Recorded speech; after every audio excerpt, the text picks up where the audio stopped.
இந்த பூமியில் நிரந்தரம் என்ற ஒரு வார்த்தைக்கு எதுவும் அருகதை கிடையாது. இதை அறிந்தவர்கள் கவலை இல்லாமல் இந்த பூமியில் வாழலாம். நிரந்தரம் என்ற ஒரு வார்த்தைக்கு எதுவும் இந்த உலகத்தில் அருகதை கிடையாது. அது அன்பாக இருக்கலாம், செல்வமாக இருக்கலாம், கல்வியாக இருக்கலாம், மேன்மையாக இருக்கலாம், சிறப்பாக இருக்கலாம், எல்லாம் எதுவும் நிரந்தரம் கிடையாது. மனிதன் மரணமாவான், நபிமார்கள் ரசூல்மார்கள் மரணமாவார்கள், நான் மரணமாவேன், நீங்களும் மரணமாவீர்கள். என் மரண செய்தி உங்களை வந்தடையும், உங்கள் மரண செய்தி என்னை வந்தடையும். வானம் மரணமாகும், பூமி மரணமாகும். யௌம துபத்தல் அர்து வஸ்ஸமாவாத், யௌம துபத்தல் அர்து.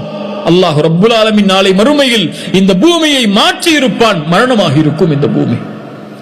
7 வானங்கள், அதில் உள்ள மலக்குகள், அல்லாஹ்வுடைய அர்ஷ், அல்லாஹ்வுடைய குர்சி, அதில் உள்ள மலக்கு